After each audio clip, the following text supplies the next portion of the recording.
Do this one, though. That's pretty cute. Accomplished comedian. What is accomplished? Did you write this one? This is not against Accomplished. This is not against anybody. Accomplished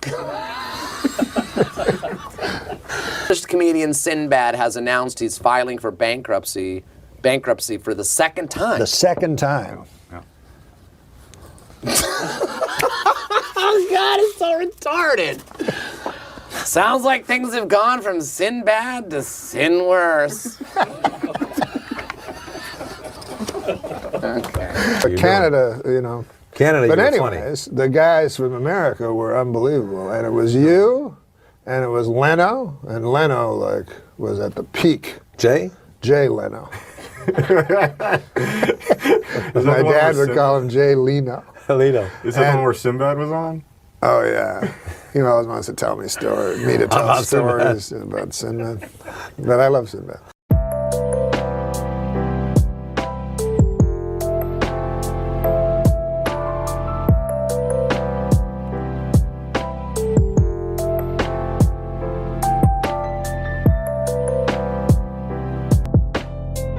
When I did my first comedy festival thing, that Montreal thing. What year was that?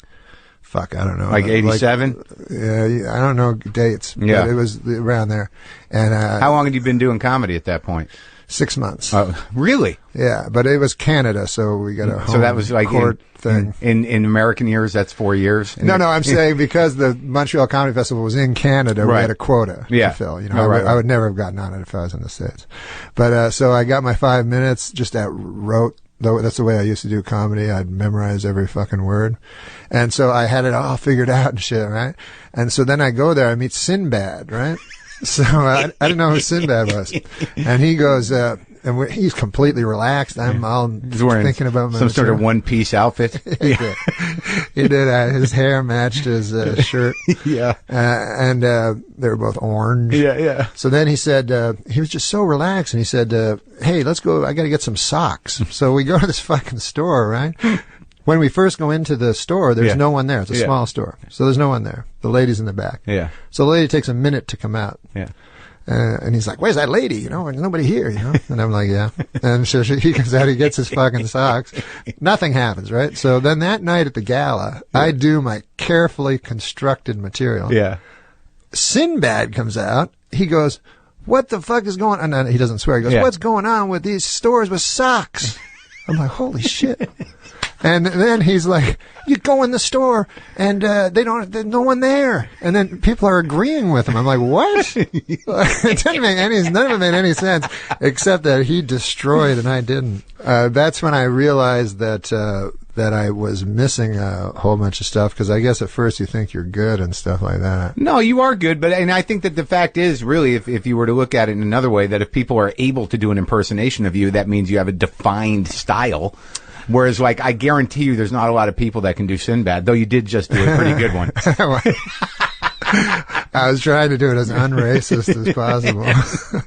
A study on weight loss revealed this week that women who participate in a weekly diet program lost 50% more weight, snacked less, and bought more fruits and vegetables than women in general. Which just goes to prove my new theory: Richard Simmons is gay. After numerous requests, the National Institute of Health has finally granted funds to the University of New Mexico in order to test mice for the deadly hantavirus. Although I'm sure the government would have acted a lot sooner if instead of mice, the hantavirus was killing off rich white guys.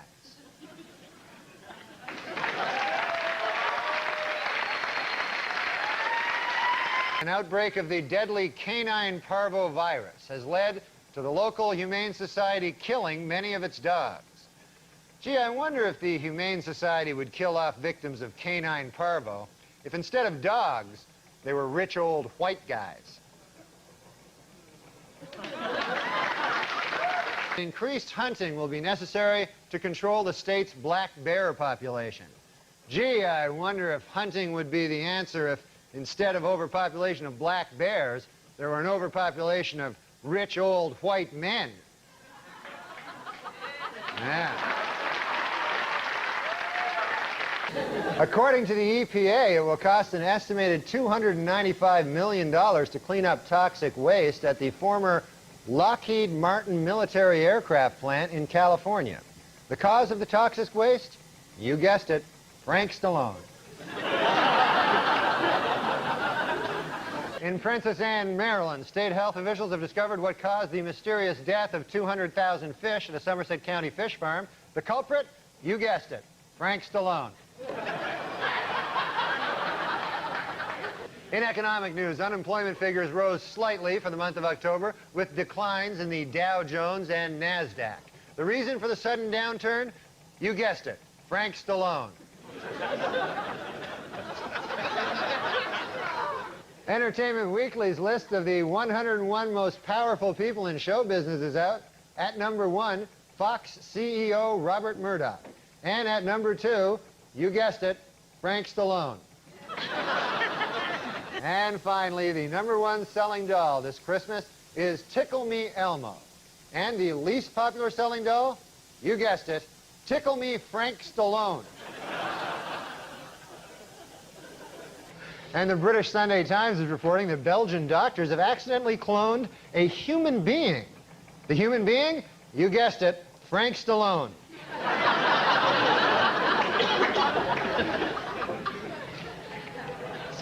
Recent photos sent from the Galileo space probe orbiting Jupiter's moon Europa suggests that it meets the conditions necessary to support a primitive life form. Just what kind of life form? You guessed it, Frank Stallone. And finally, the votes are in. And Entertainment Weekly has chosen its funniest man alive. And who is the funniest man alive? You guessed it, Frank Stallone. Congratulations, Frank Stallone.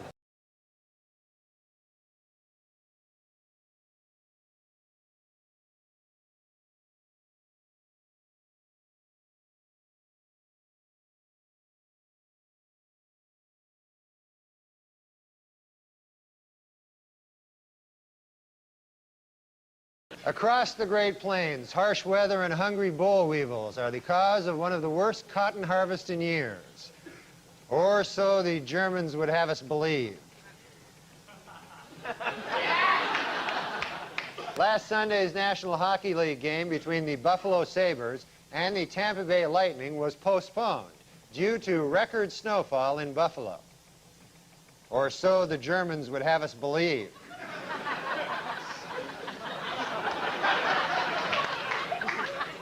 This year's lack of snow in Alaska could help generate a surplus of moose next year because deep snow makes it harder for moose to search for food, which leaves them more vulnerable to wolves.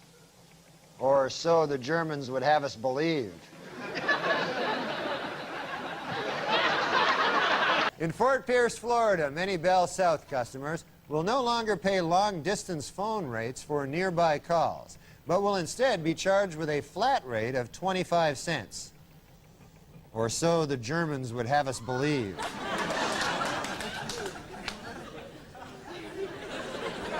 In Little Rock, Arkansas, a consumer group is proceeding with a petition drive to get a proposal on the November ballot that would exempt food from state sales tax.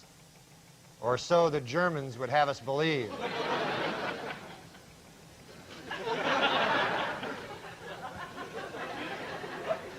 In St. Louis, archaeologists will use special radar on nearby landfills in an effort to find the 70-foot axle from a Ferris wheel, which was the centerpiece of the 1904 World's Fair. Or so the Germans would have us believe. Last year, German Shepherds were rated the nation's most effective police dogs by far, sniffing out more than $100 million worth of illegal drugs.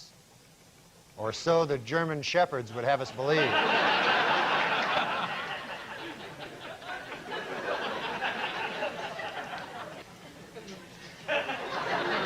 Well, technical glitch of some sort there. Well, David Hasselhoff is a huge rock star in Germany, where his latest album sold 5 million copies this week, which once again proves my theory: Germans love David Hasselhoff. Well, David Hasselhoff is a huge star in Germany, where his series Baywatch celebrated its 100th straight week as the nation's top TV show, which once again proves my old theory: Germans love David Hasselhoff. Well, David Hasselhoff is a huge star in Germany, where his syndicated series Knight Rider places a consistent second behind Baywatch in the ratings, which once again proves my old theory: Germans love David Hasselhoff.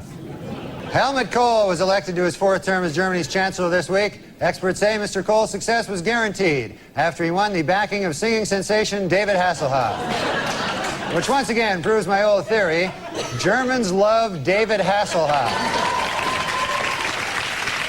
The cast of Baywatch made a special appearance at Disney World in Florida, where they were mobbed by adoring fans, which proves my new theory: German tourists love David Hasselhoff.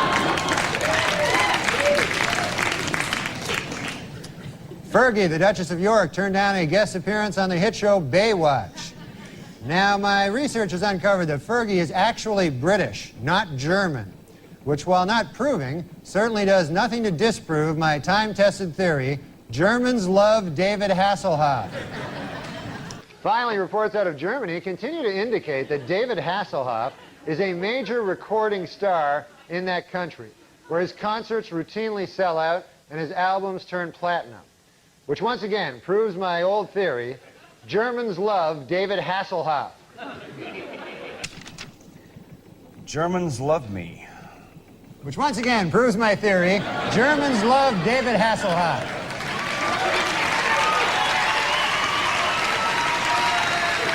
And that's the news. See you next time. Thank you, David. Part of the death squad? Okay. But I have had problems with them. Yeah. They tried to derail me years ago. Well, because I was in cahoots with Mencia, they thought. Okay. Oh, right. So when the whole Carlos Mencia, Joe Rogan thing happened, they had me on tape, right? Like, I didn't know that Joe Rogan was, I love Joe, he's a friend of mine. Joe, if you're listening, we're good, right? But the thing is that I didn't know that he was taping me. So I said, yeah, Mencia steals. Doing Bobby Lee. Bobby Lee's his friend. I don't know who that is. I don't know who that is. That's Ned Holness. Oh, I know Ned Holness. Yeah, he's really good. Hey, that's all that stuff. How's he doing? Hey, all that stuff. You know what I mean? Yeah, Ned. Do a couple minutes of his material. Well, I'll just do some of my material, and then it'll be the same. You know, so I'll just talk about myself. What has he ever stolen from you? I used to do this bit about how I was so small that my dad would have to get on my shoulders to get on a ride at Disneyland. Right. Then he did a bit, literally, but this is, I can't do it. But is this, where is this going? Who cares? What the fuck? It's reality. Anyway, it's good to see you. This is the reason why comedians get away with stealing. Because comedians like you are afraid of confrontation. And then I also said that I sucked my cousin's dick. Yeah. Can I say that? That's a sharp left. Yeah, which I didn't know there was a camera on. Okay. Right? Yeah. And I'm not gay, but in high school I sucked my cousin's dick. Yeah, sure. And then also on top of that, I said that Vietnamese people were jungle Asians, which I had to apologize to the Vietnamese people, and I apologize. That's what I said back then. Do you mean he put this up on the internet or Then something? he put it on the internet. Death Squad did, shit. right? Yeah, what did I say? So he had to publicly make an apology to the Vietnamese community because he called you guys, and he calls Filipinos this too. He calls us all jungle gooks or jungle Asians. not Jungle, gooks. not That's gooks, what jungle Asians. That's by saying jungle gooks, you make it worse. He said jungle Yeah. Asians. I But said how do jungle you Asian. justify that? What Well, because makes- you guys live in the fucking jungle. What do you mean? How do I justify it? we don't live in the jungle. All right, so if I go to Vietnam, is there a jungle there? There is a jungle. There's a jungle in plenty of other countries. There's not a jungle in Korea. What? I'm sure you guys have rainforests. No, we don't at all. It's trees. Like it looks like Denver. You're trying to say Korea is Denver. Yeah, it's. And all of a sudden now, right, my aunt, my cousin's mom calls me, he didn't suck your dick. No, you sucked his dick. Yeah, no, we sucked each other's dick. Oh, Yeah, and vice versa, right? yeah. When you're single trying to attract a partner, it's important to project the qualities you desire, which I understand, but boy, oh boy, have I had to suck a lot of dick lately. That's sort of like a Bobby Lee joke. It is a lot like a Bobby Lee. All right. What about this one? This is for you. I didn't. You know what I mean? And then my mom, that's my mom's sister, they didn't talk, and then she died. Oh, no. Oh, Jesus Christ. She died, right? Story. See, so the last thing that, you know what I mean, I heard from my aunt is you didn't suck each other's dick. And then a couple years later, my mom, they stopped talking, and then she died. Oh, that's fucked up. Famous last word. Yeah, I love Death Squad. Yeah. How many views did it get? Millions. Oh, see? But then over the years, though, I made my way back into the group, and now we're all good. So you opened for Mencia, which made you the enemy of the Death Squad. Yeah. Because, you know, they... It's like a Bruce Lee movie. Yeah, it's just like it. So the Death Squad... I don't know what Bruce Lee movie. They're comedians? Yeah. Well, don't you think Death Squad makes more sense in a Bruce Lee movie than a comedy club? That's true, that's true. I went to a comedy club, and then the next week, the Death Squad were there. It was just odd. I don't know. And they acted like it was a normal thing. And I said, you know, I was here next week. I said, the Death Squad. I need your love. You free my mind. I need your love. Yeah, you free my mind. I mean, when was the last time you did Rogan? Oh. Okay. What? 12 years ago. Wow. For real? Yeah. What happened? And it's because you are a big vaxxer, right? And you just said, I hate him now? No, I want to do it. It's just I don't know how. I bet Shab could get you in. All right.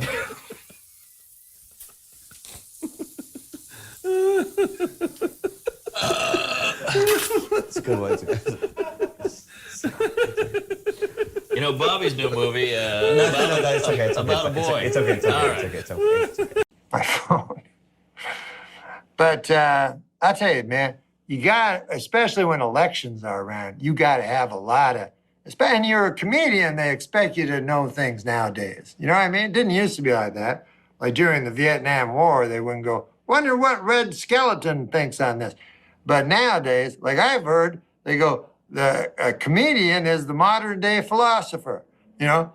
Which, first of all, it always makes me feel sad for the actual modern day philosophers who exist, you know. They're working, trying to come up with their philosophy, you know, and they go, God damn, you ever hear of this nightclub comic? He's doing some very good work on tautologism, or what the hell you say. I hate fake humility. The idea of like somebody being good for the cause or the resistance or whatever. First of all, that's meaningless. The fucking, you know, you got to go back and look at all that Norm Macdonald shit. You know that interview Norm Macdonald did where he was like, oh yeah, everybody thought Hitler was hilarious prior to him running to power, you know, or like getting into power. There was comics about him and everyone thought he was a big joke. And then he did the Holocaust. So there goes your notion of comedy being powerful. That's the one where he's like, Norm rules. If you tell me one, right. if you tell me one socially relevant joke that's funny, That's I'll also give you $1 million. Norm fucking rocks. And they're like, what about all this identity-based comedy, like Aziz and Amy Schumer? He's like, yeah, everyone expects comedians to be modern day philosophers, which I think is really insulting to modern day philosophers. People go to school, study philosophy. He's like, you're not a philosopher because you try to fuck waitresses. I know, man. Norm So fucking good. rocks. He's the best. Is it really my fault? 'Cause you try to hit me with your pity till I can't trust, but I still push on. Got me changing my ways, trying to fit poison my. There was a thing I read about Woody Allen, and he went on the stage, and a lot of the people did much better than him. And he was upset, and his manager said, no, it's what you leave on the stage. That was his remark upon Woody Allen. And so I always thought, well, a guy like Andrew Dice Clay would destroy, you know, and have me hitting the wall, as you say. But then afterwards, maybe you'd feel a little queasy. Whereas you kill, and then you leave something nice on the stage. You know, it's one thing to make people laugh. It's another to make people smile. Wow. He had I think best word choice of maybe any comedian I've ever seen. yeah. He intentionally mispronounces words Yeah, yeah, when he that's knows, but he's constantly screwing with you on every level. Right. But his word choice is, he was like Mark Twain. He had this folksy, completely out of time. Model Carrie Otis made news this week when she stated that she didn't want Mickey Rourke showing up at her work. Hey, join the club, lady. You think any of us want Mickey Rourke showing up at our work?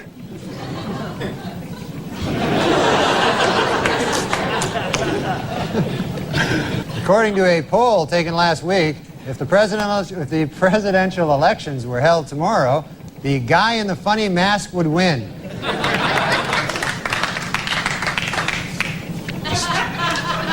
Maybe if I said the word properly. Cambridge, Massachusetts juror found City Councilman William Walsh not guilty of malicious destruction of property after he removed 2 dildos from a sculpture in the City Hall annex. Walsh's defense was that he was walking by, saw them, and said to himself, "Hey, free dildos." Look at her. 18-year-old Julie Wozchak will be going to Paris after winning an essay contest sponsored by the Dayton Daily News.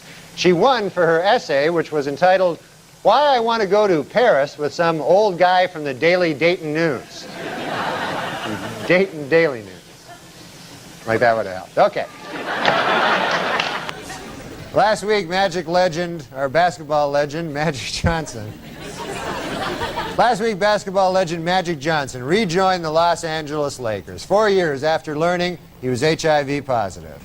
NBA doctors have assured the league's players that they have absolutely nothing to worry about, as long as when they are guarding Magic, they remember not to have sex with him.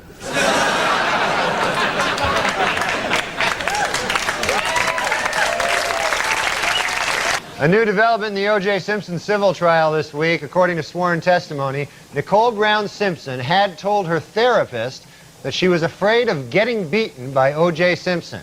Asked why he didn't report this earlier, the therapist said, "I was afraid of getting beaten by O.J. Simpson." I said getting beaten, and that may have hurt a little. A French government survey finds that Disneyland Paris is the most popular tourist attraction in the country. And the most popular ride? Women who don't shave their armpits of the Caribbean.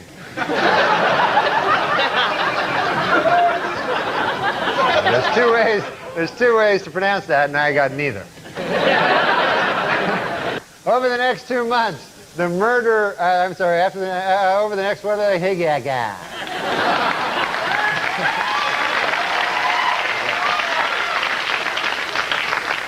Over the next 2 months, the number of Border Patrol agents in Tucson, Arizona will double to 49.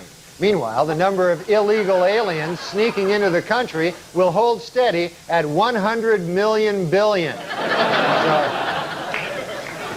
And finally, sources report that Michael Jackson's baby is due February 27th, and it's going to be named Michael Jackson Jr. Michael plans to be with the mother during the delivery, in his words, to make up for not being there for the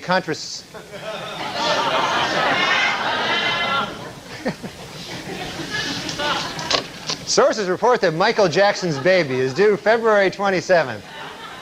It's conception. The last word was conception, so. Just hours after, works both ways. Just hours after President Clinton again pledged to clean up the Democratic Party's fundraising operation, the White House announced he will attend a $1 million fundraiser next week. However, spokesman Mike McCurry stressed that at this event, quote, "Donations from Indonesia or other foreign countries will not be accepted unless they are left in a brown paper bag under the sink in the men's room." Unquote. Weekend Update's 1997 survey of the most dangerous jobs in America is out today. The biggest change, last year's #1 West Coast rap star. You know, it'd probably be better if I was over on this camera. Okay, well, now that I'm over on this camera, it'd probably be better if you put the cards over here.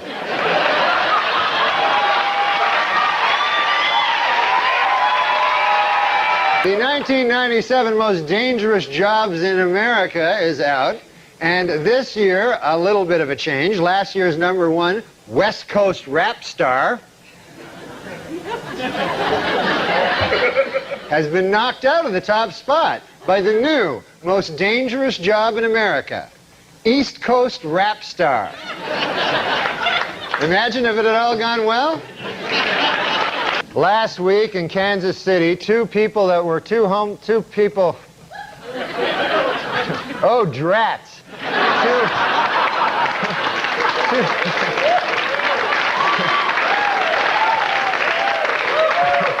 Two homeless people who met at a soup kitchen were married in front of homeless guests at the very same soup kitchen.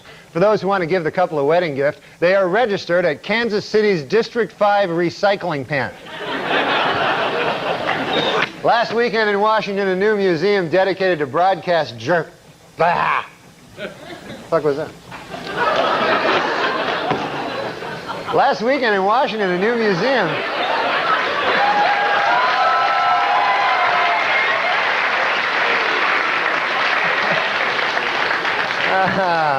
My farewell performance. Last weekend, with the resignation of 2 police officers in Virginia, Vermont, the city's 2,500 residents are now left with only 1 policeman. Note to self, if I get fired for cursing on the air last week, drive up to Virginia, Vermont, hypnotize the remaining policeman, and loot town. Yeah, that's it.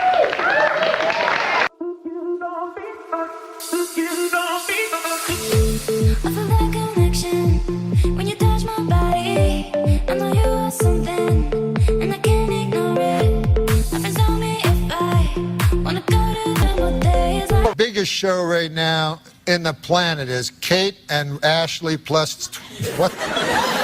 Kate, John and Kate. Spit all over me. That's all right. John and Kate plus 8. You did it. You did it. Yeah. John and Kate plus 8. There's a show called Rock of Love. Yes, Bret Michaels, Rock of Love. Yes, yeah. Bret Michaels, and he had a band called Rock of Love, and he was a big he had a band, singer. He had a band called Poison. Whatever. Yeah. And but Poison. Yeah. But their hit song was Rock of Love. So, anyways, the idea is that he gets these ladies. He says he may pardon the McDougalls if they're, if they go to jail, he may pardon them. And then they asked him, they said, what about Hillary? If she, if she is, because she's also a co-conspirator. Yeah, if she gets sent away. If she gets sent away, will he pardon her? And Clinton said, you do the time, you do the crime, you do the time, he said.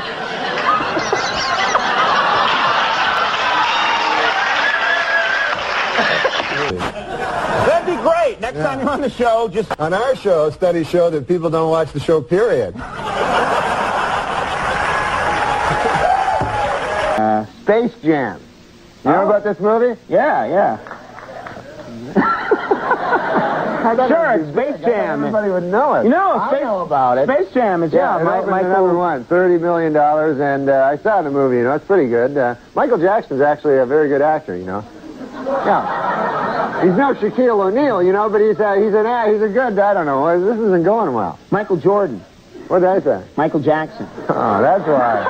No, but Michael Jordan is in this movie, right? He is in the movie, yeah. And he made $30 million for it, and apparently he did the movie because apparently there was some money in the world he didn't have, so he had to... Did I say Michael Jordan? You said Michael Jordan that time. Yeah, you did good that time. Okay, that's any other topicals you want to zing out there before we move along? No, it's not going very well.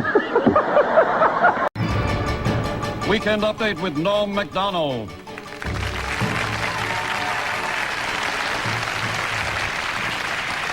Thank you. I'm Norm Macdonald, and now the fake news. Yesterday, Simpson trial judge Lancito allowed that mystery envelope to be opened, and it appears Simpson may already have won $10 million. The first deaf Miss America, Heather Whitestone, was crowned last week in Atlantic City. Although completely deaf, she is an expert lip reader. Personally, I don't think she's that pretty, Not my cup of tea. Well, David Hasselhoff is a huge rock star in Germany, where his latest album sold 5 million copies this week, which once again proves my theory: Germans love David Hasselhoff. Christy Brinkley told reporters this week that her marriage to Billy Joel was over long before their divorce. The key moment, she said, came when she realized that she was Christy Brinkley and that she was married to Billy Joel.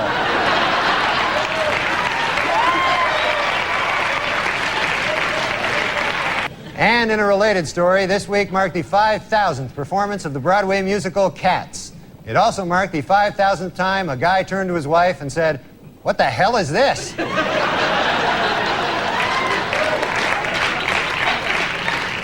And finally, John Wayne Bobbitt is going to be an adult film star. He has been signed to play himself in the John Wayne Bobbitt story. The part of his severed penis will be portrayed by Pauly Shore. According to an obscure 14th century law, British Army Captain James Hewitt could be hanged for having an affair with Princess Diana. The punishment for having sex with Princess Diana is death. The punishment for having sex with Princess Anne is having sex with Princess Anne. Las Vegas mogul Steve Wynn has announced plans for a new hotel, 46 stories high, set on a 17-acre island in the middle of a 50-acre artificial lake on the Las Vegas Strip. In a related story, Motel 6 now has shampoo.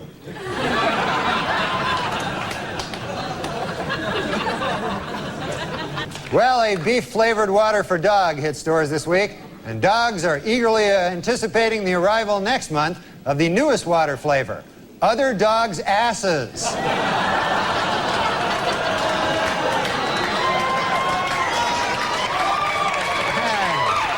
With Republican control of the Senate, Oregon's Bob Packwood will become chairman of the Senate Finance Committee. In a statement, he promised to massage the budget, goose interest rates, and, if possible, stick his tongue down the throat of inflation. A French man who calls himself the Snake Man was arrested this week after climbing up the side of a Manhattan high-rise. Yep, he climbed right up the side of a high-rise. Just like a snake.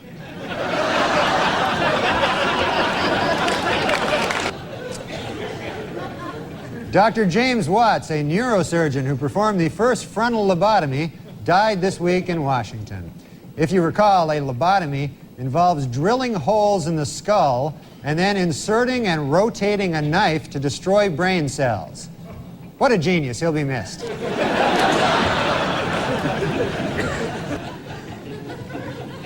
This week is Taxi Cab Appreciation Week, so to all you taxi cab drivers out there, I'd appreciate it if you'd take a shower once in a while. How'd that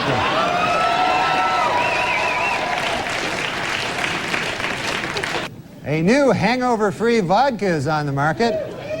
Yeah, the ads claim that the 80-proof vodka is so pure, it's virtually headache-free. But before you run out and buy it, remember, it causes massive anal bleeding.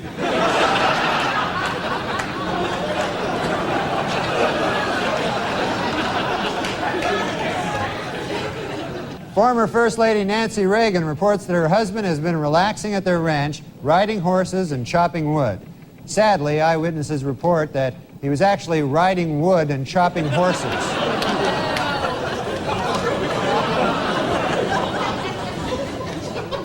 Ted Kennedy says now that he's won re-election, he can finally relax, get off that crazy diet, and really let himself go.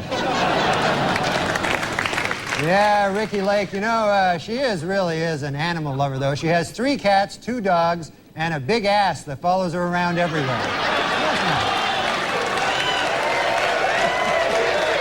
Well, there may be trouble in paradise. Lisa Marie Presley confirmed this week that she and Michael Jackson live in separate residences 50 miles away from each other. Lisa Marie was quoted as saying, "I guess being married to a homosexual pedophile wasn't such a great idea after all." Kenny G has a Christmas album out this year.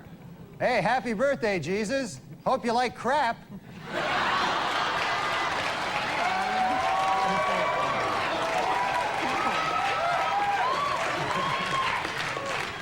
Serial killer Jeffrey Dahmer was attacked and killed by another inmate this week.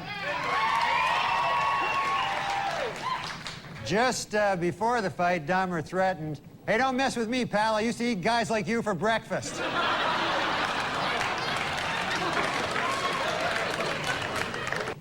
Yippee! Jerry Rubin died last week.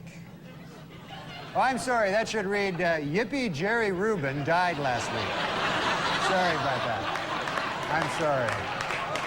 My mistake completely. Just, I didn't read it right. And now it's time for Weekend Update's movie reviews. This week I saw Interview with the Vampire. And here's my review. Not gay enough.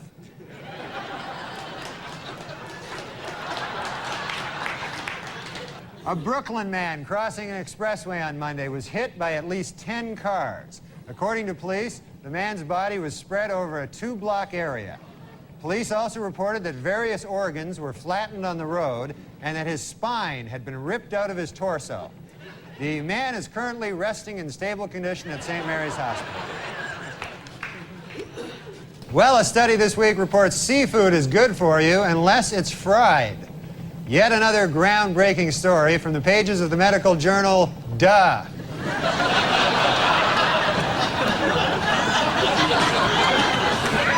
A new FBI study shows that for the first time, Americans are more likely to be killed by a stranger than a loved one or acquaintance.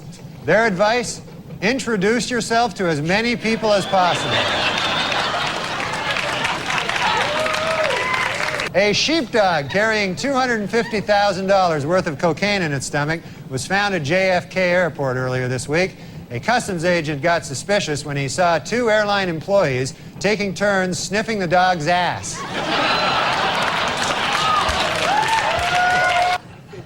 O.J. Simpson's lawyers have decided to skip hearings on DNA evidence and go right to trial. Asked why they did this, the lawyers replied, "We want to get O.J. acquitted as speedily as possible so he can get back to doing what he does best, killing people." There's a new 24-hour cable TV channel now. It's called Fish TV.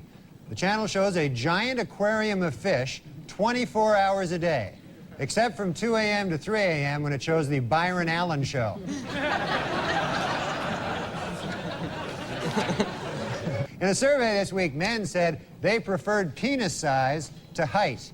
62% of men said they'd rather be 5'2" with a 7-inch penis.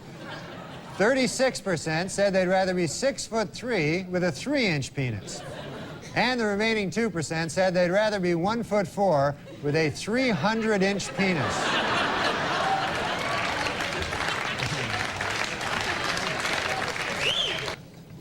Here we see the president and the first bitch.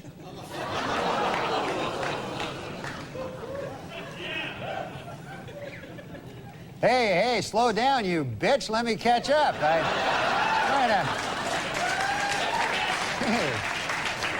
A 51-year-old cosmonaut set a world space endurance record this week after spending 367 days aboard the Russian space station Mir. And also, as a side note, he also smashed his own masturbation record.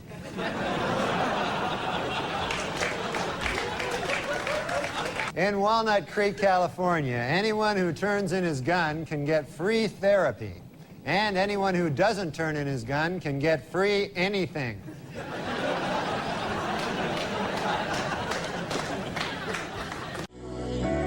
Straight to the heart.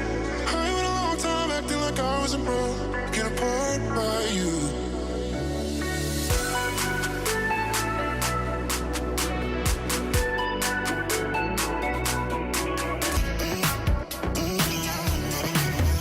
Officials in Disney World have ordered their ride, the Extraterrestrial, to be shut down until it can be made scarier. When the attraction reopens in 2 weeks, it will be exactly the same, but missing 6 bolts. The United Paramount Network's new show, Star Trek Voyager, finished in first place Monday night with a 14.7 rating. For those of you who don't know, 1 rating point is equal to 950,000 nerds. In his book, O.J. Simpson says, that he would have taken a bullet or stood in front of a train for Nicole. Man, I'm going to tell you, that is some bad luck when the one guy who would have died for you kills you. That's probably... You don't get worse luck than that. Taco Bell this week introduced a new light menu, as well as a new slogan. Half the fat, but still tastes like crap. OJ's pal Al Cowlings now has a 1-900 number. For $2.99 a minute, Cowlings will tell callers that OJ is innocent. And for $3.99 a minute, he'll try to do it without laughing. And now a correction to a story we ran last week. Prince Charles is actually the one in the middle. So we apologize for that. 130 years after the Civil War, the state of Mississippi has finally voted to abolish slavery. Representatives say they would have liked to have done it sooner, but they were delayed due to some awfully big cotton crops. They had some kind of big cotton thing. All right. And finally, the Oscar nominations were announced this week, and Tom Hanks and Jodie Foster are in a heated competition in the Academy's controversial new category, Best Retard.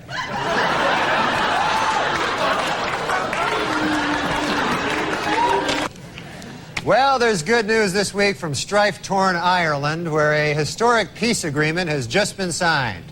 Gee, I wonder if anyone will celebrate by drinking. New medical research shows that men and women have different food cravings. Men preferring meat and women preferring sweets. Scientists trace this back to caveman days, when men had to go out and hunt for food while women sat on their fat asses eating chocolates.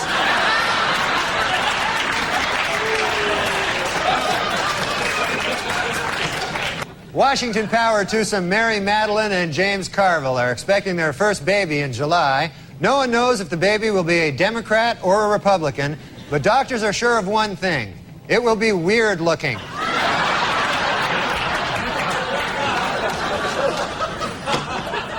This was Colin Ferguson's first week in prison. Ferguson has reportedly dismissed his cellmate, and from now on he will be acting as his own bitch.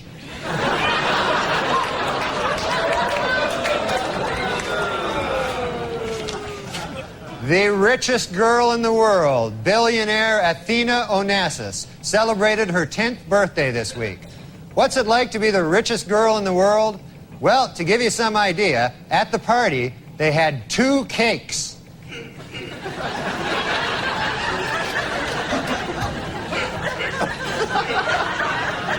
Due to a change in policy, Amtrak employees will no longer be able to kick homeless people out of Penn Station based on the way they look. From now on, they will have to go solely on urine stench.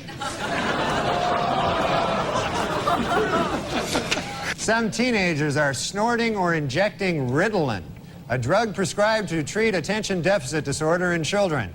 Drug abuse experts warn that Ritalin can cause accelerated blood pressure, along with enhanced mental alertness, a surge of energy, and an increased sense of self-confidence. And remember, kids, those are bad things. According to a controversial new biography, Elizabeth Taylor likes her lovemaking loud, rough, and frequent. Coincidentally, that's also how she likes to eat. Well, it's official. There you go. Michael Jordan is leaving baseball to return to basketball. It is unclear whether the media will now refer to him by his old basketball nickname, Air Jordan, or his more recent baseball nickname, Senior Crappy. Newlyweds Tommy Lee and Pamela Anderson had their first argument this week. He wants kids, while she wants fake kids.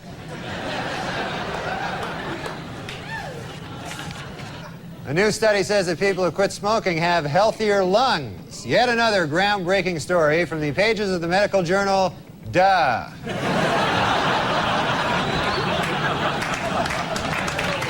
And in court this week, Cato Kalin testified that O.J. Simpson did not appear angry before or after the period of his wife's murder. But Kalin admitted he could have been a touch edgy while he was actually murdering her. Might have been a... Leona Helmsley fired a maid this week for stealing her Victoria's Secret lingerie. And you think she looks hot here, huh? Imagine, if you would, with the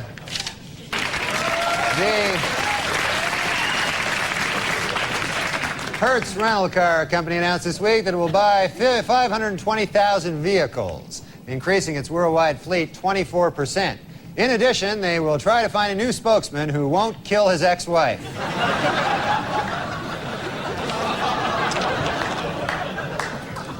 And finally, the Diamond Council of America advises that men spend 2 months' salary on an engagement ring, while the American Housing Company suggests that you spend 25% of your salary on rent.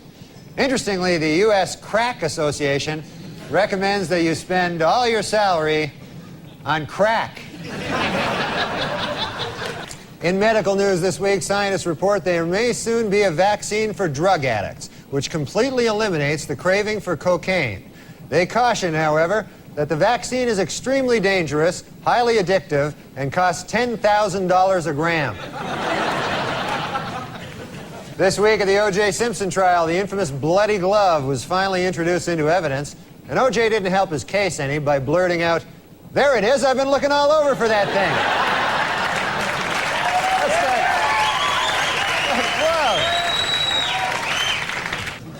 Whoa. In a bid to boost low attendance, officials at the New Jersey State Aquarium have announced plans for a $4 million facelift. In addition, flashing neon signs will be placed outside the aquarium, stating that the fish are, quote, all nude all the time. Julia Roberts told reporters this week that her marriage to Lyle Lovett has been over for some time. The key moment, she said, came when she realized that she was Julia Roberts and that she was married to Lyle Lovett.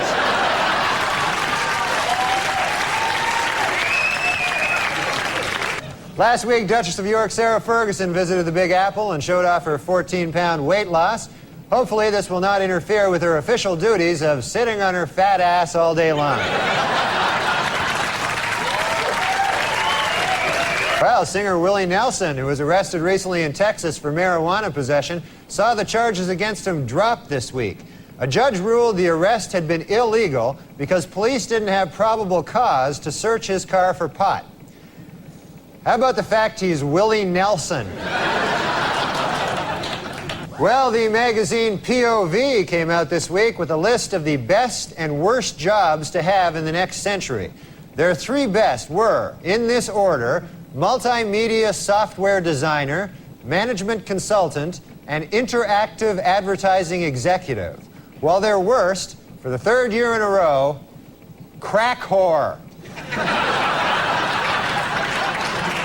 Dismissed Simpson juror Jeanette Harris revealed in interviews this week that the jury is torn by dissension and is already divided into 2 camps, those who think he is guilty and those who are really, really stupid.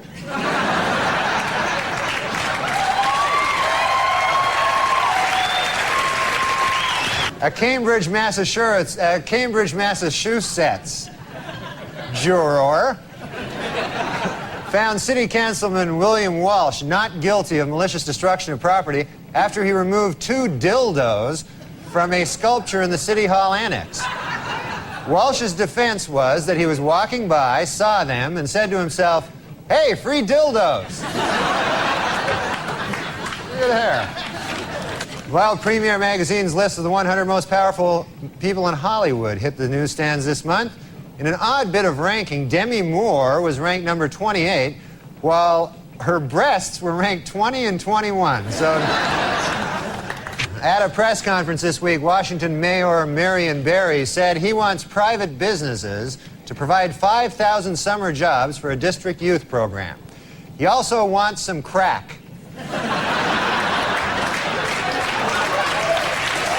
At Virginia Commonwealth University, a professor is being sued following revelations that he spanked one of his students.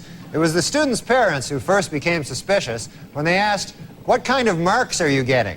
And she replied, big red ones on my ass. So.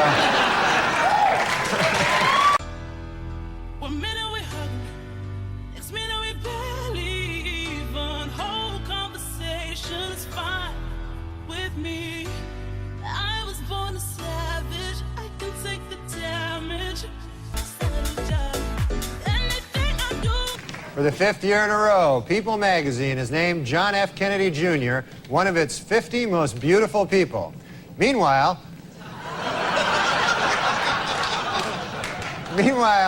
Big Red Nose magazine has named Ted Kennedy one of its 50 faces most ravaged by drink. Well, in Buffalo, Wyoming, a truck jackknifed this week, spilling hundreds of sticks of dynamite on the I-90 interstate, though officials noted that there is absolutely no danger as long as you're protected by magic. Yeah, I wish I was protected by magic. All right. In stock market news this week, April's 3 biggest losers were Cantab Pharmaceuticals, Champion Enterprises, and Crapco, which manufactures crap. And also crap-related items. Most recently, Mariah Carey's Christmas album.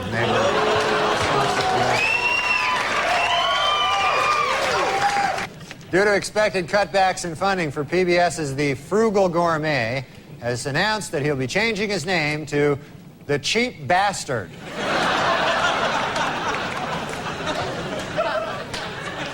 Well, in a questionable move by the defense team this week, O.J. Simpson demonstrated how to stab 2 people at the same time.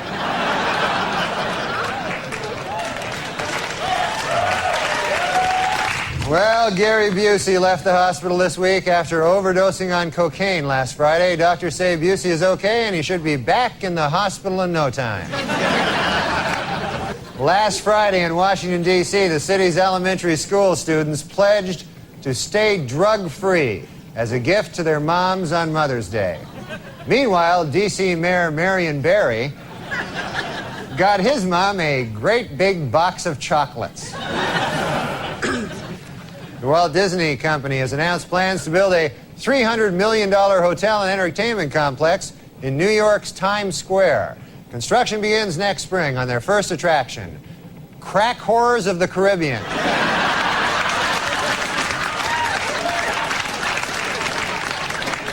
The American Academy of Pediatrics has released an updated list of unsafe baby products. Topping the list this year is the really, really, really, really high chair.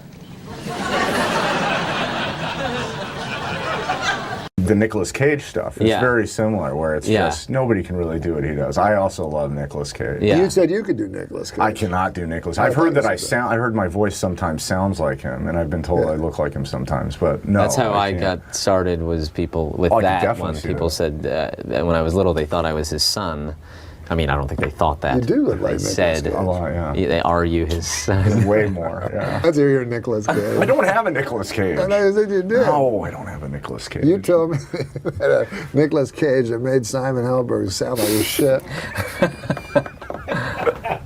No, he did. My Nicolas Cage sounds a lot like your fucking Christopher Walken. Whatever. I don't do a very good Christopher. You don't need to do a good one to do that. But I am Christopher Walken. Jesus Christ. You never heard of Christopher Walken? I never heard it before either. I just assumed everyone could do it. Everyone does it. So I tried. How do we get him to do Nicolas Cage? I feel embarrassing just it's asking hard, I know. Can you we'd love it if we could hear your Nicolas Cage. All right, well, he does like, well, yeah, that's just wonderful to hear, and maybe on the way out we can stop in the gift shop, but right now, I don't know, I really want to find some rockets! Yahoo! There you go. He has a little bit too. No, all right. Well, I mean, it's not... I didn't say I look like, I just said I've had people sometimes. Well, that's the same thing as saying you look like him. No, you're right. You know, everybody always says I look like him. I don't say always.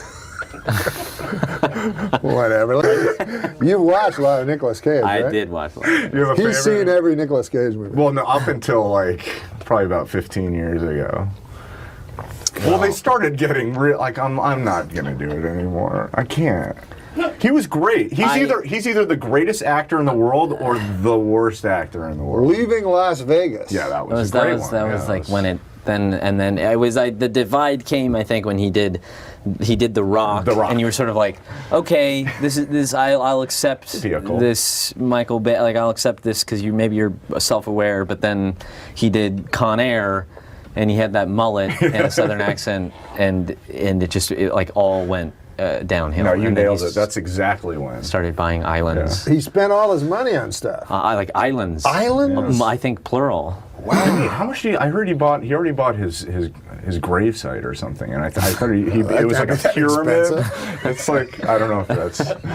He blew all his money on his gravesite? It's like a giant pyramid. Oh, like National Treasure? Yeah. That's another Nicolas Cage. Yeah, I haven't seen that. Yeah. Nick Cage. Face Off? Face Off? That was, Fast Times at Ridgemont High? Briefly. Fast Times at Ridgemont High. You just went right to one where he was barely there. Yeah.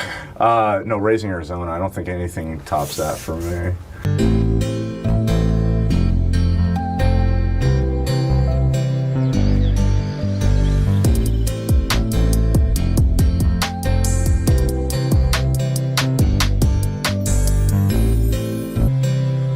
You have to put it in the right file, according to alphabetical order. A, B, C, D, E, F, G, H, I, J, K, L, M, N, O, P, Q, R, S, T, U, V, W, X, Y,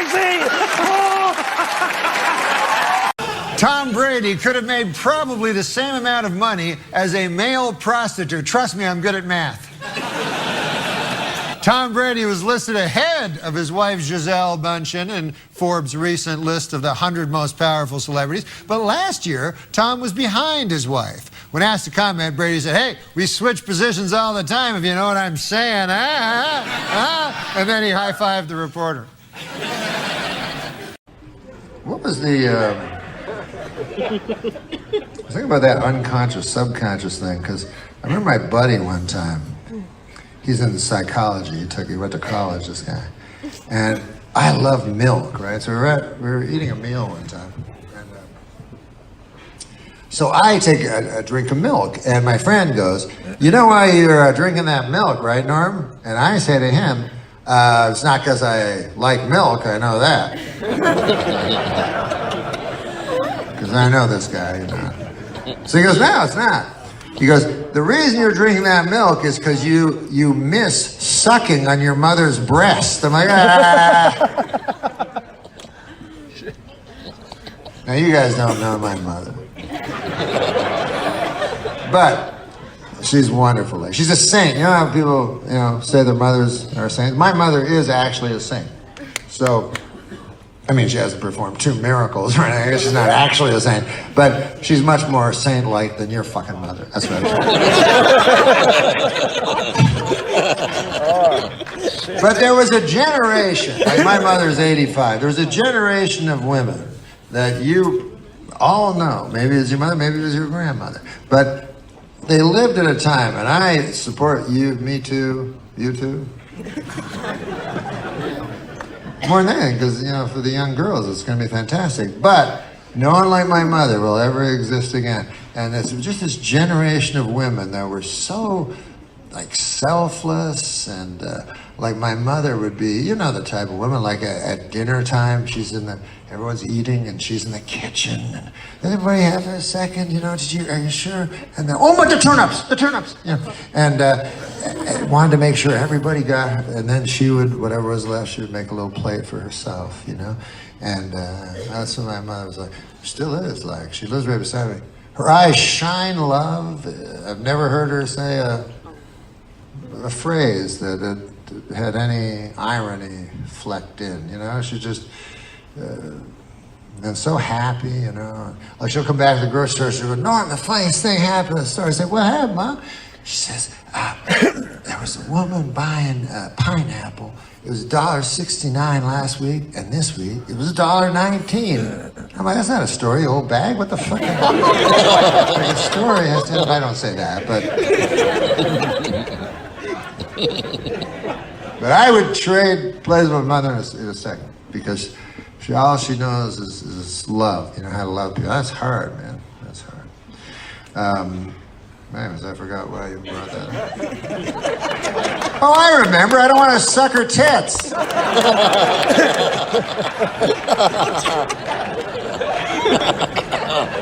So maybe I'm shallow. I want to suck my mother's tits, all right? So anyways, I'm having this discussion with this guy at the fucking restaurant, and now, after he tells me this, the milk is still there. And what the fuck am I gonna do? Guzzle it? Milk, you know, I can't just leave it there. It was the worst. Whatever. Oh, and then it came time to order our entrees. You know what this guy gets? 2 meatballs and a banana. I'm like, hey! Wait, wasn't even on the menu. Like he had to. What's good for the goose is this is just absolutely. I read about that subconscious, unconscious. They said when you pick a president, this is an election year. This is kind of some. Well, another Thanksgiving has come and gone, and I thought it would be a good idea this year for me and my mother to say what we were thankful for. This is my mother, Fern. Now, we've written them down on index cards, what we're most thankful for. Should I begin? You can just start. I am thankful for the opportunity to do stand-up comedy for a living. Why, there is nothing more gratifying than to step out on a stage before a quiet crowd and through my comedy, turn them into an unruly mob. I am thankful for the brave man who pulled me from a burning building last week and sadly perished. In the process, I'll never forget him. I don't remember his name, but I think he had a mustache. I am thankful for women, the greatest creatures on earth, because without women, there would be no cookies. I am thankful for the kindly ladies who live across the country and leave pies on their windowsills. So an old chunk of coal like me have a bite to eat from time to time. I am thankful for the troops, except for that one guy. I am thankful for all of my grandchildren, especially the ones I like.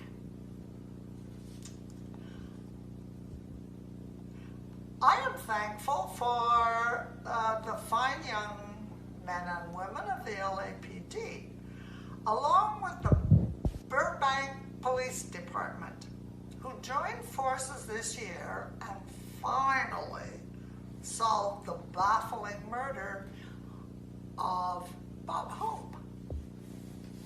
And finally, I am thankful for friends without which it would be a cold and dark place. Yes, friends especially like ones where Joey gets Chandler a duck.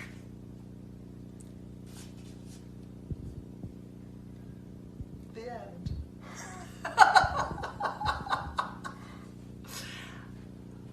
I hope everybody had a really happy Thanksgiving. Why you going high? Push me to the side. Let's keep going on and I ain't getting tired. Yeah, you try to crucify all the good inside. You going come now. Norm Macdonald's mom is here. Should we say hi to her? Yeah, She's where is she? way in the back there. There she is!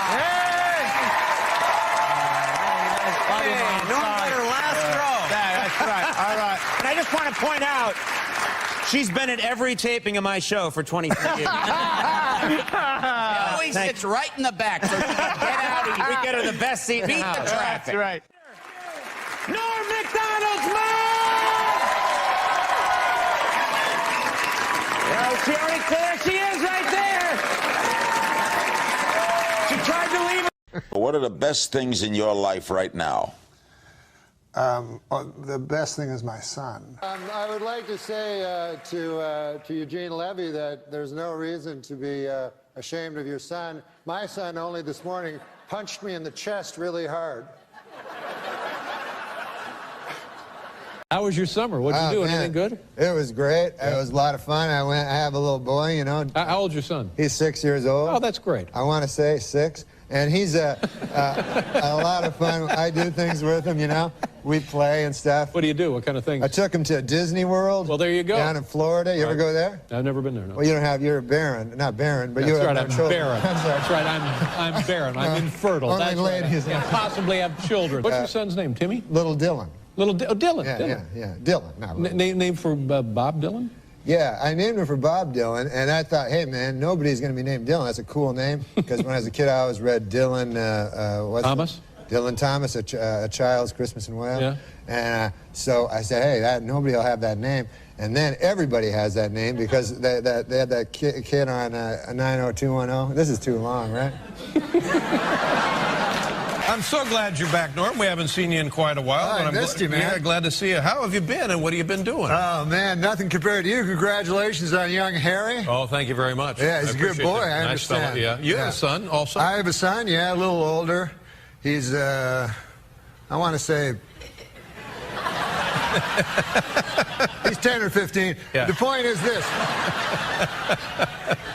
I want to give you a little advice. First of all, they get less cute. Oh, see, yeah. And you got to, when they're young, you got to do certain things. For instance, because you love your child more than anything, obviously. And when I was young, and I had my little boy, Dagwood. Name is Dagwood. I named him after the literary figure Dagwood Bumstead. Yeah. Now, his name is Dylan. Dylan. Named after Dylan Thomas, because my father read me a Child's Christmas in Wales every Christmas. So, when the kid's young, as Dylan was, I used to play basketball with him, and I would always let him win, because I figured that was the thing to do as a father. Now, he's 16 years old, and he can beat me easily. Oh. Now, he thinks that he's always been able to beat me. I told him, I said, no, I used to let you win. He's like, no. So my advice is beat the hell out of Harry.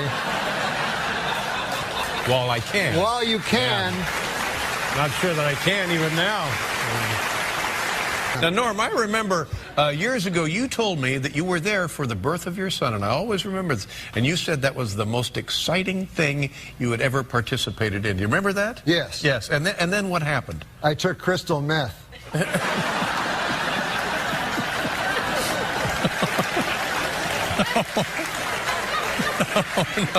No, you didn't. I didn't know what you were getting. No, that's right. No, and then you said a couple of weeks later you went skydiving. Oh, was that it? Yeah, that was what it was. Yeah. Or hang gliding. Yeah, hang gliding. And how was that compared to the birth? It was. This was a joke I did at one point? I have to do your act for you now? Is that what it's come to? And you said that was much more exciting than the birth. Oh, I'm sorry. That's what's. Pleasure in my son being happy. Ah. Yeah. How old is your son? He's, 10, 15? You liar! He's 6. He's a 6-year-old. You had sex in the last 10 years. No, my son's 16 years old. He's 6. No, he's 16 years old. He's 16. Yeah. So is he a confidant? Do you call him and, do you ever share personal, trials and tribulations and triumphs? I would never do that to a child. He's 16. Well, I mean, as you have said, he can't be a child forever. When are you going to put the hard realities of life on him? Well, that's an interesting question. That is an interesting question, because I actually have love for my son. Yes. Like deep, of course. Deep love. He's your son. And so, I don't want to damage him with the way you were damaged. With the harsh realities. I was damaged. No, I had a great. No, but I don't want to damage him with any viewpoints I may have, because he's not ready yet for reality. I think children aren't ready for reality for a while. But I do tell him that education is pointless and things like that. What does his mother say? She thinks that he should go to college and stuff. Yeah. Yeah. He should. And you're Not like, everyone can grow up don't and be a waste your money. comedian. Yeah, I'm saying it's just arbitrary nonsense. You know, it's. I tell him even the classes he takes now, it's just ridiculous. You know that algebra has no meaning and none Unless of this he stuff becomes an engineer. Well, unless he becomes. Do you have no hope for this child? Unless he becomes a math teacher, math professor. But I mean, you know, you think it's a coincidence that they have 6 subjects out of 10 billion that they teach in school? And then you pick one of the 10 billion to focus on. No, you have to. You they need don't basic teach you 10 math. billion. You need basic language. It's lovely when the school has art or music, which none of them do anymore. A little PE to keep us from getting fat. I mean, come on. Yeah, no, they have little some good science, ones. some They of the have some basic good science stuff. Sure they do. Of course they do. No, I tell him if he wants to go to college, he should have a goal, you know, to be. He can't. He's 16. No kid at 16 has a goal. Their goal is like to be a rock star. Oh, Or you know what I'm have gonna do? sex. Well, right. I mean, that's actually the goal. Does he want to have sex? Or did you tell him, oh, don't bother with that? There's nothing for you in that. It's just repetitive. It's over and over. Same thing. Discuss something like that with him. I hold him in too high esteem to discuss it. We're super short on time. I've already missed my traffic thing. I'm fascinated. I don't know whether to slap you or hug you. Like, seriously, I feel like someone needs to shake you and knock some sense into you. We are going to take a short break. Or maybe you. What? Maybe you. Knock sense into me? No, I'm doing fine. I'm good over here. Oh, me too. No, you're not. I'm telling you. I know from broken people, Norm Macdonald. You say I don't listen. I tell you I try. And we both got our own problems. But I still. Is that a seal? It was sort of, I was being a sarcastic prick. Okay, I was get what it. I was doing. I got you. But, you know, it's hard, you know, with the Web-O-Vision. It's hard. It's never really going to work perfectly, you know. Yeah. We got a baby seal, we got a ferret, Listen. and no audio, but we can comment on it. We got Steve in the studio using just old-fashioned TV techniques. Yeah, Hey, this is somebody calling in. how are you? Funny. I do that on my Baby Skype. seal calling in from Canada. I do you that. like seals? I do that too on my Skype with my friends. I get like little dinosaurs. I'm like, I am going to eat you. My name is Stegosaurus and stuff like that. But this guy's not very good. I don't know. My name is Stegosaurus and stuff like that. Yeah.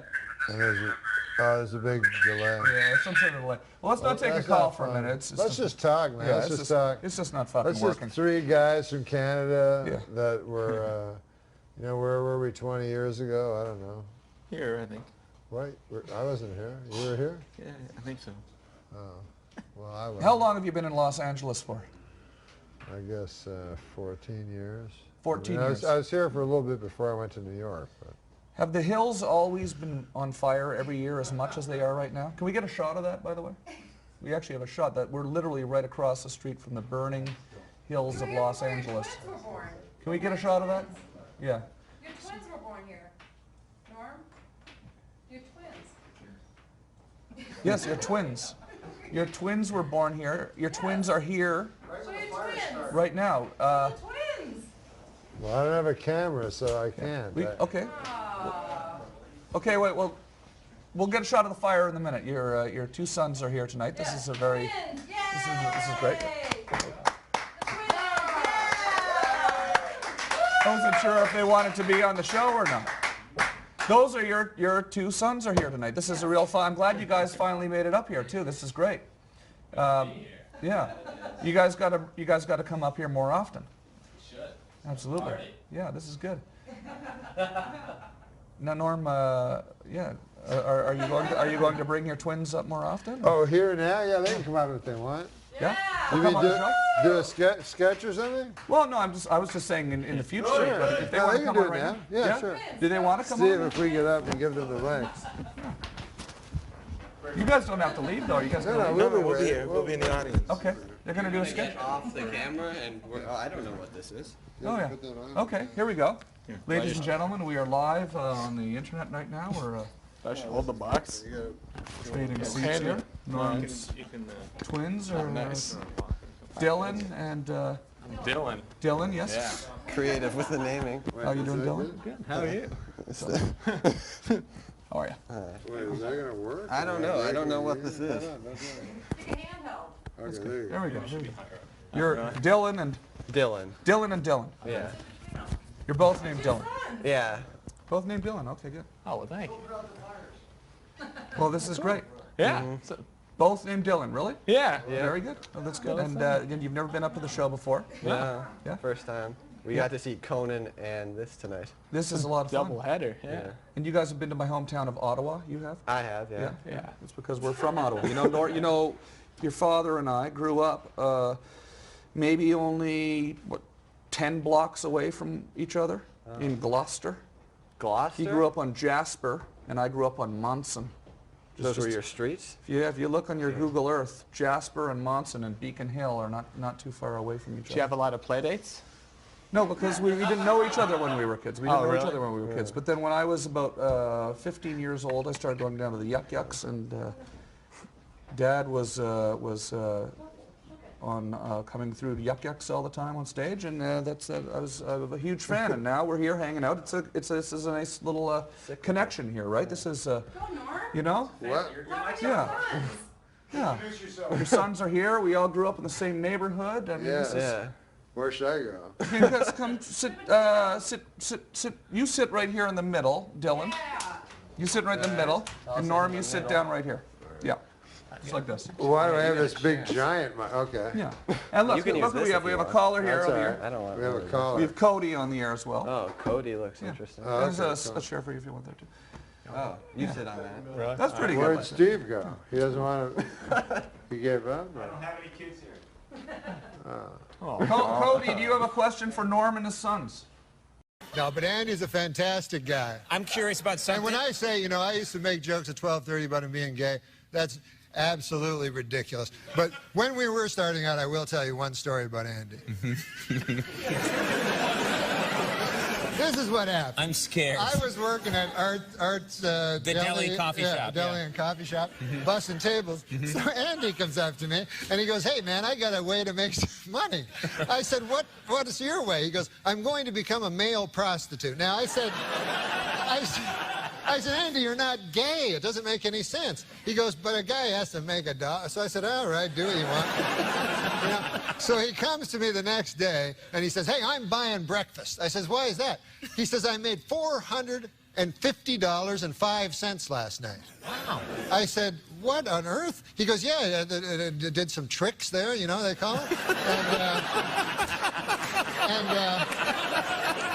So I said to him, I eat steak and eggs. I eat, expensive. He says, "That's all right. I made $450.05. And I said, "Well, who on earth gave you 5 cents?" He said, "Every one of them."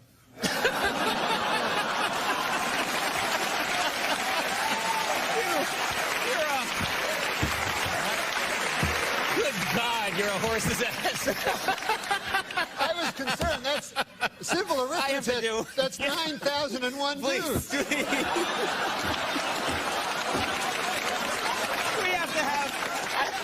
I will take a break. He says he's mature, and I think it's because he's telling my grandfather's jokes.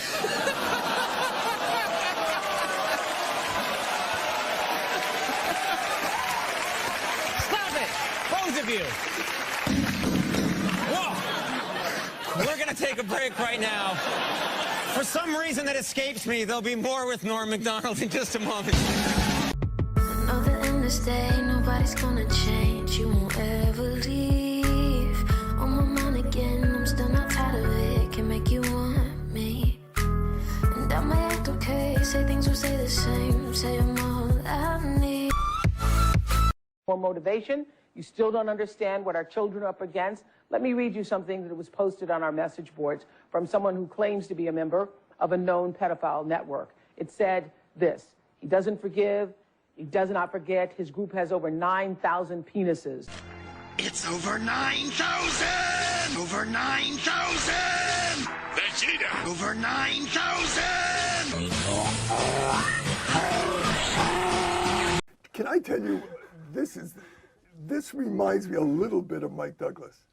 Really? And I'm going to tell you the greatest talk show in the history of talk shows was Mike Douglas. Mike Douglas. And his co-host was Sly. Now, people are going to think that's Michael Douglas. You should probably explain to the folks. Well, who's watching? Is this in the United States? Well, I'll explain to the folks. No, don't explain everything. Mike Douglas. Mike Douglas take everything out of it. There's no sense being here. I'm saying to the folks at home that Mike Douglas was a talk show host, someone in the vein of Merv Griffin. He was a singer. Call me when you're through, because I forgot what I was talking about. Okay. And he had a talk show. His co-host this week was Sly. Every week he had a co-host. Of Sly and the Family Stone. Sure. And he was stoned out of his bird. Probably so they opened the show, and he says, Sly, I understand you're getting married. And Sly said, we're going to play 2 engagements on Sunday, and then Monday we're going over to Cleveland, and then we're going to come back. He said, no, aren't you getting married? I don't know if the Horns are going to be there for this engagement, but hopefully we'll be all right. We'll play and get it done. And Mike goes like this, boop. So let's go to commercial. Now, as Sly is sitting here, he brings out Peter Marshall. Yeah. From Hollywood Squares. Peter sits right here. Because the idea of the show is to don't do this. And he says, Peter, who's a great guy, by the way. Peter, he says, his son plays baseball. You're taking Hollywood Squares to Vegas. You're taking it to the road. Yeah. He says, yeah. He said, are you going to change it? He says, no. He says, when it comes to Hollywood Squares, you got to call a spade a spade. Oh. And Sly turns to Peter Marshall on this show and said, I'm going to get you. They go to commercial, they come back, and Sly is still staring at Peter. And Mike Douglas now says, ladies and gentlemen, it gives me great pleasure to bring out the smallest man in the world, Ringling Brothers' own Mishu the Midget. And this guy comes out, and he is the smallest man in the world.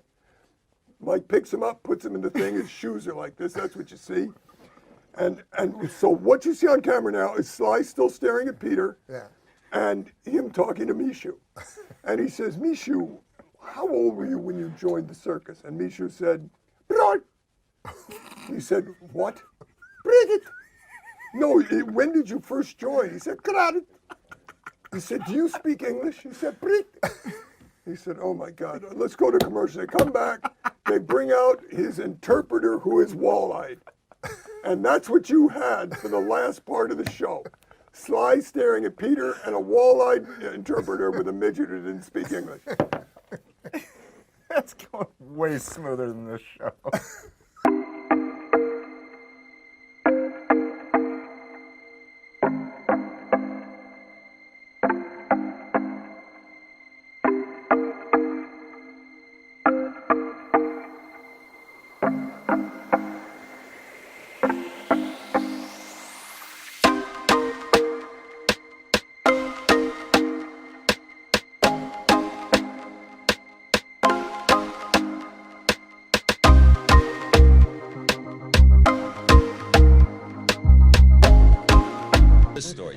We get on the plane, and there was Richard Burton.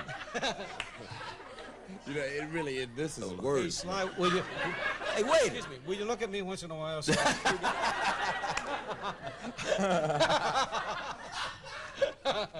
Go ahead, please. Anyway, we get on the plane, and there's Richard Burton. Yeah. You know Richard Burton? Yeah. Right. And he's on the plane. Yeah. I know Richard Burton. Big guy. Yeah. Big in the biz guy. Yeah. And he's there, and he has 9 seats all alone, right? 9 seats? 9 seats to himself. For what? I don't know. He didn't want to be bothered, but he had the first seat. So now you get on the plane, and you have to pass Richard Burton, right? There he is. He takes a shine to, excuse the expression, That's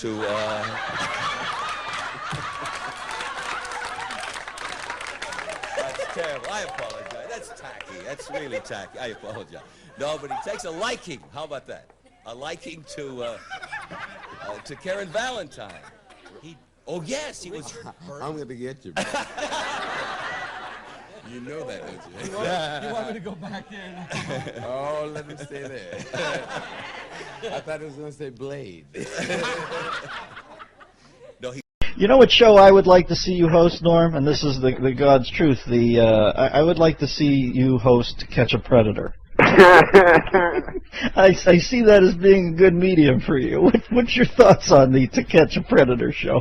Oh, no, that's just, you just brought that up because I was telling that guy earlier I was thinking of that show, To Catch a Predator. Well, thank you for unfolding my conceit here. I was trying to get you into the area that you wanted to talk sorry, about. that was like a crazy coincidence because I just talked to that Christian dude about that. Jesus, Norm, could you diffuse this anymore? Okay, I'm sorry. It was a setup. I was putting the ball on the tee. I'm Cheech Marin.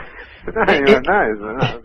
Now go ahead, knock it off. You're like Ed McMahon. Yeah, exactly. Now, so you don't want to talk about the Predator thing? Oh, yeah, man, To Catch a Predator? No, I was just... They told me, they said Norm wants to talk about Predator, and all of a sudden I'm at a Carson Wake here. Are you sad about Johnny's loss? That's misrepresenting it, too, because then people will think, you know, Norm's phoning going, hey, can I talk at all about the Predator thing? Yeah, you're right. You're right. It wasn't on your mind. I kind of put it there. Do you have any ad-lib thoughts on it? It's not going to be funny now. All right. You know what I've done to you? It's like Jerry Lewis with Charlie Callis with the Duck Hunter. Exactly. I have to come... All right, then let me throw you a curve and see what else you go. What about OJ or Mike Vick? You got anything on either of them? Okay, then this is complete coincidence. This is the most insane coincidence of all. These are two big topics in the news. I thought I'd just throw them out there and see if you had any observations. No, I'm just kidding. What were the ones? Michael Vick was, no, I was just saying that, you know, obviously I'm against, I do stand-up, you know, stand-up comedy. Sure you do. And by the way, I'll be at, can I plug something? Go, you can use the rest of the segment for a plug. Oh.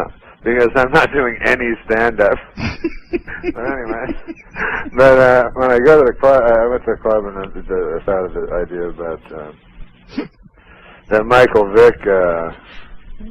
First of all, you love football, obviously, right? Yeah, sure. Well, you know, sure. I go way back with football and cockfighting, you know.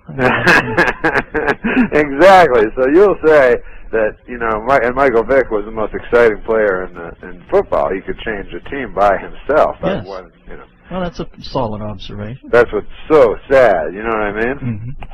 The dogfighting's sad too, but if it was just some guy, you know, that was played in football like a third-string quarterback, it wouldn't be that sad. So, but Michael Vick, obviously it hurt him, it hurt his fans, it hurt the whole sport of dog fighting. So you think it's brought dog fighting down? I tried to say that like Drake. It's good. Dog fighting. Can we talk about Drake? But listen, man, Vick, can you imagine? Here's something to think about. Imagine if you were a dog living in a dog kennel. You ever been in those pound? Sure. That's your house? Right. So they suck, right? They're the worst houses ever. Bad.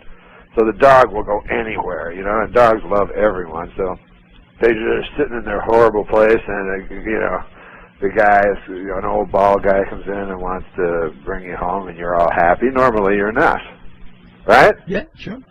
So imagine you're sitting there, and you're like, hey, guys, man, you're not going to believe this, but we got adopted, all of us got adopted, and you're not going to believe for a second who it was. They're like, who? Was it that bald guy from earlier today? No, it wasn't no bald guy. Think left-hander, Atlanta. It was Michael Vick. That's who it was. Now, get out of here. That's who's our new owner. They're excited, you see? Very pumped up, the dog. They're pumped up. They're like, you're kidding me. I'm trying to be clean. You know? And then they go and, you know, they go, wow, they're in the house, you know, everything's exciting. They were just in a pound. Now they're at Michael Vick's house. They couldn't be more excited. They hit the jackpot. And they're walking through the house going, man, I've never seen so many TVs. And then, you know, later it's not so good. When the other guys tell them, you know. Right. And the other guys go, listen, he's a good, you know. Michael Vick's a complicated character. And I love Michael Vick. Ralph will tell you. That's, yeah. Ralph is the other dog. The other dog. He's talking, you know how you know how the dogs talk and they have names? Sure, and they go. Ralph will tell you, you know, I said Vick is the best thing to happen to football in forever. But on the other hand, you know, he electrocuted me last week. So I have mixed feelings with Vick. This is one thing about the Michael Vick thing. He electrocuted them, which was awful, and shot them, right? Right. And then in one of them, he strangled them. Yeah, it's hard. So I was saying, as heinous as this seems, that one part, him strangling a pit bull dog, yes, seems not so heinous. It seems kind of brave if that's all he ever did. And, you know, I'm sure Michael Vick's hands are really strong, but Pitbull's neck. Well, Norm, when I see the nuances you've peeled back on the Vick story, I could only send you a big, hearty hail thank you that you dodged the To Catch a Predator question. Well, that's the one I wanted to talk because I have no idea where that was. So you have no time on the show anymore, so you can't talk about it? Well, do you want to stay for a segment? What? I'm going to take a commercial. Can you stay? I wouldn't mind telling you that to Catch a Predator and see if you'll laugh. Like you didn't laugh at all at that one. Norm, listen. When I'm in the presence of greatness, I simply sit and I listen. Hang on to the Predator story till after this. Dennis Miller Show. Two things. I was wondering where Sal was during that thing. Sabes made the miscalculation of turning his mic off. He was laughing so hard, and he didn't think anybody would be able to hear Norm. I was wondering, where's old Sal? Secondly, if I seem a little halting with Norm. Now, Sal, you hear me do a lot of interviews. I'm always usually forceful, but I find Norm such a genius. I don't want to interject and get in the way of the story. You gotta let him run. I mean, it's as good as it gets. I need your love. You free my mind. I need your love. Yeah, you free my still in line. Let's go back to Norm. Norm, I'm sorry, my friend. I've got around 3 minutes left. Can you codify your thoughts on To Catch a Predator and unspool a little tale? My thoughts on To Catch a Predator cannot be captured in your sound bite. Now, I know the first I don't know what the word is in radio, in TV, on talk shows when I'm booked, we call it the next segment. Right. The last segment bombed. Let's not kid ourselves. No, it didn't bomb. No, are you kidding me? It was gold. It was just about, I was listening to you unspool the gold. I mean, sometimes when you're on radio, you know, you go, man, maybe people are just laughing in the studio because that's their job. But people at home are not enjoying it at all, so you feel bad about yourself. Well, the bit was volatile. Then when the guys in the studio also clearly not responding to anything, and then they go, now the funniest was in the commercial, I said, so, he goes, you got to wrap it up in a minute, the Predator thing, you know, like I'm... So I said, I don't know, it's not really a thing. I don't know if I can wrap it up. So he said, I said, I don't think it's going well. Christian, you didn't say that to him, did you? I didn't say that. I said it was going great, and we were all laughing so hard we couldn't breathe. We're ill-serving Norm today. You know, the next time we have Norm on, I'm going to say, this is Norm, and let him go. No, this is it, Dennis. I said, how long's your show run generally, you know, because I listen to it on the internet and stuff like that. Right. And he said 3 hours. And he goes, your second segment's up. And I go, what was my first segment, by the way? He goes, that was like 6 minutes. That was your big one. So, the 3-hour show. Well, we've been gaslighting you, Norm. We brought you in here in a deliberate effort to drive you crazy. You sound suitably perplexed now, but might I tell you, you're simply the most insightful, perplexed man I've ever met. We'll have you back. Let's have Norm back and give him a full half hour. No, because that'd be great. Well, will you come back at this point? Or are you so angry? Man, you're a great interviewer and stuff, right? Yeah, but I was a little intimidated by you. Well, here's a weird thing that when you're interviewing somebody, because I've seen them all, man. I've seen Parr, you know? Yeah, sure. I've seen mostly I watch Parr.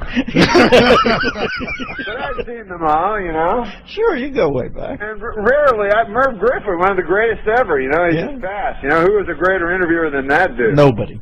But Merv Griffin would never say, Norm, I understand you want to talk about To Catch a Predator. What else does it say here? Michael Vick. And something else. So go ahead. It was my fault. I gagged it. I'm sorry, Norm. We'll have you back and I'll do it better. This is the Dennis Miller Show. I listened to an interview you gave Larry King, and you said the ruin of Donald Trump will be his addiction to playing the halls, right? So he's a great performer. He just wanted to be you, like he wanted to be a stand-up comedian, and he just accidentally became a president? My guess would be that his plan was to make a big splash, lose, That's not good. What should we do now, Joyce? Just don't answer, okay? If it's possible. No, I won't answer. Yeah. So should I start answering that question again? Sure. Yeah, I think him becoming president surprised him. I think, you know, it's funny that people don't remember, but back in the debates, there was a big issue with Donald Trump saying if he lost, it meant the election. Are you kidding me? I know, I did. Oh, 1 second. Hello? Yes. Oh, I gotta call you back. I'm on the TV, man. Yeah, I'm on the TV right now. Oh my God. Oh, but I'll call you right back. Sorry. Okay, I'm not going to ask you the question again. Norm, did you ever hear the word? The phone is ringing. I certainly hope that's somebody calling to tell you to go home. Oh, no. Dude, you got a phone ringing. Oh. Answer the phone. Hello? Oh, yeah. Oh, no. The thing is this. There, you know Matt Strauss? Yeah, the producer. The producer. He told me it would be funny. He said, like, why don't you carry a cell phone on and then let it ring and then pretend like there's a guy on it. Is there anybody on it? No, it's a thing. Pretend. You know what, Norm? You're a dead man. Here, you talk to him now. You know what, Barbara? You know what you said about rage and work? Give this man a plate of soup and tell him to shut up. Norm, all right then. Let's see. Norm. What? Okay, listen, Norm, listen. So I said, I can think of something. I can handle it, you know? Because for like Letterman or somebody like that, it's real hard. You have to be really on the top of your game, as you know. Right, yeah. Because he's real funny. But The View, it's not that tough, you know, to keep up with. Right, sure. Star Jones or whatever, whoever they are. So Barbara Walters there, though. Yeah, she's tough to keep up with, right? I don't know what that means. So I'm like, I'll be fine. That's what I kept telling the guy. So the guy's like, but that's their job, you know? So this guy would always have ideas. He would phone me with ideas. He'd go, This goes on for weeks before the appearance, right? Weeks. It's almost like it becomes like work. It is. Talking to that guy is harder than talking to the host, you know? Yeah. And he's excited, and it's his job, so I don't want to. So he'd be like, what if he came out in a red wig? I'm like, what the fuck? Why would I do that, right? He's like, the gals have been teasing Barbara about, you know, tinging her hair. I'm like, no, but then it'll look like my idea, and then I got a red wig on, and, you know. Right, I have yeah. to take You it don't off. want to take part in their So, silliness. Just over and over, you know, every time. And he goes, well, do you have anything? I go, no, I can't think, but I'll think of something, you know. So he says, anyways, one of the ones he phones me, he goes, I'll tell you what you do, man. He goes, you come out. He goes, you're talking to the gals, and all of a sudden, your cell phone rings, right? He goes, it's in the middle of the show. Like, he's really excited, right? He goes, you answer the cell phone. You go, excuse me, ladies. He goes, we're not going to tell them about it. And the cell phone rings. He goes, excuse me, ladies. It's your agent, Morty. You know, he had this name. Right. Yeah. He goes, so you're like, Morty, you can't call me here. I'm on The View. You know, I'm on TV. Right. What do you mean you have an offer for me? You know? And I had this crazy Jewish accent in the story. You know, what do you mean? I can't do it. I'm on The View.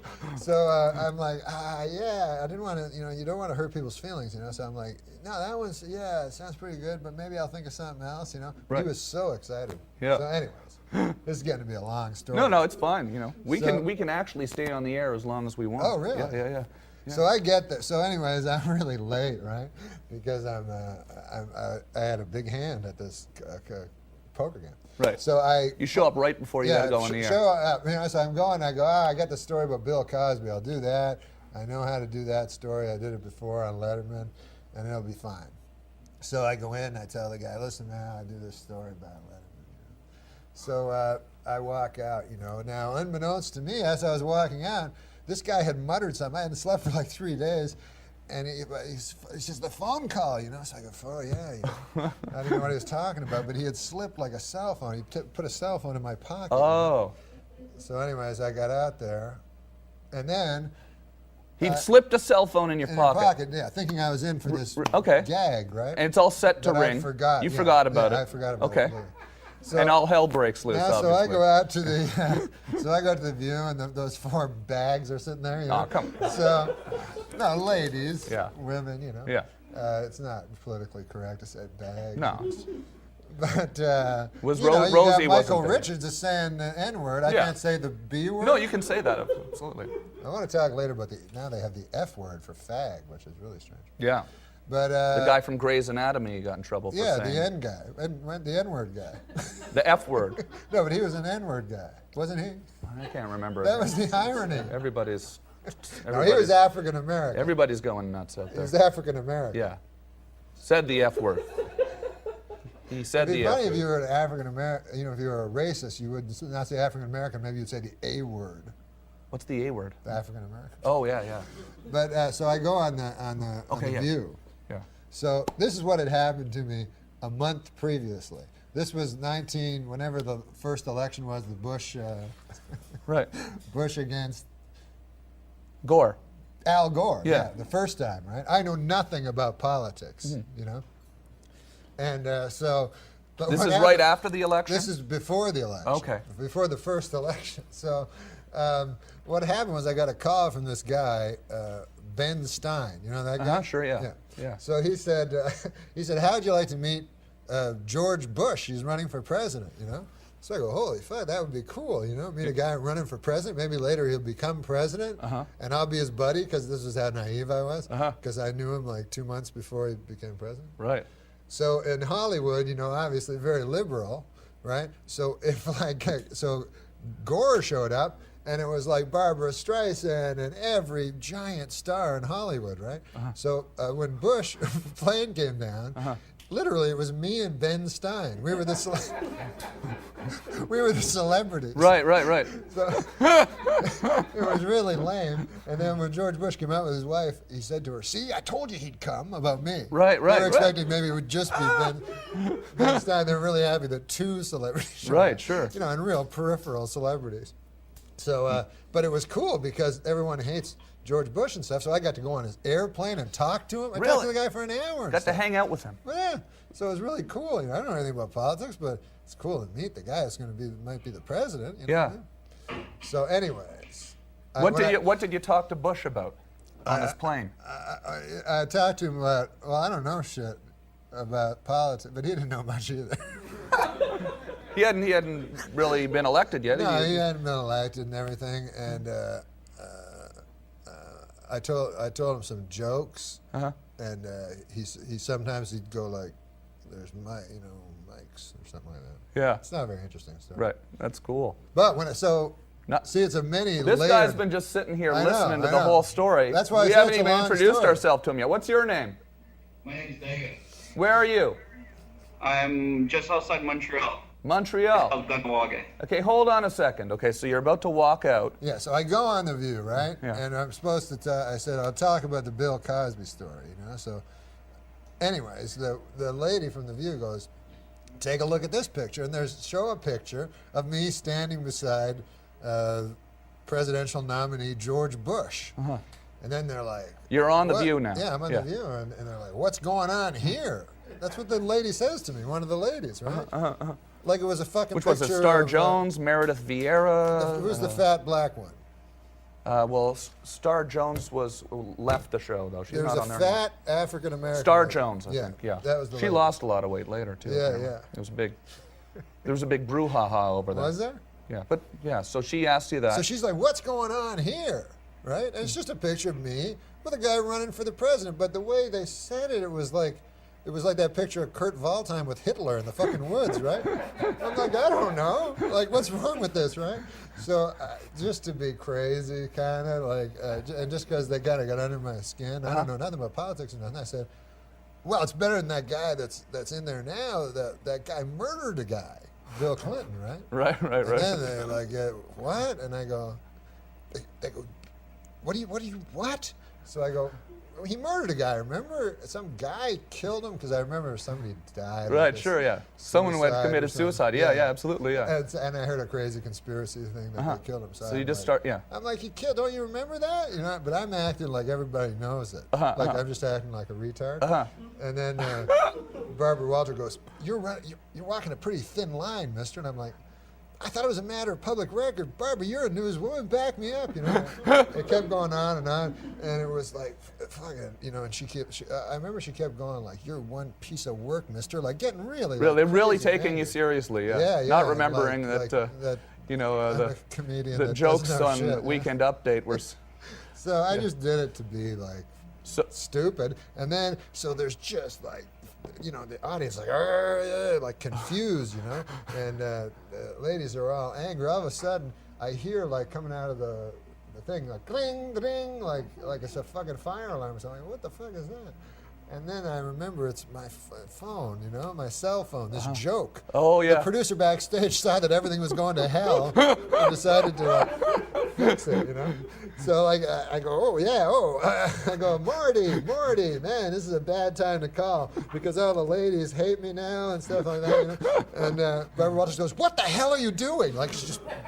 Right. I go, I know I'm a little scared. I go, I don't know. The guy backstage, he told me that it would be funny if I pretended my agent Morty called. And then there was like about 5 seconds of silence. And Barbara Walters said, we'll be right back. And then they gave me the boot. That is on YouTube right now? That's on YouTube right now, apparently, Bill. Yeah. Have you queued it up? No, I don't have it yet. Oh, you don't have it? We should try to find that. Oh, my, that's uncomfortable, huh? Have you been asked back? No. No? I thought it was fun. Oh, yeah, no, that's awesome. You love those uncomfortable moments, though, right? I like it, yeah. Like with stand-up, if I bomb, I really, really like that. Yeah? Yeah. Do you ever get like that? Oh, yeah, all the time. Every night here.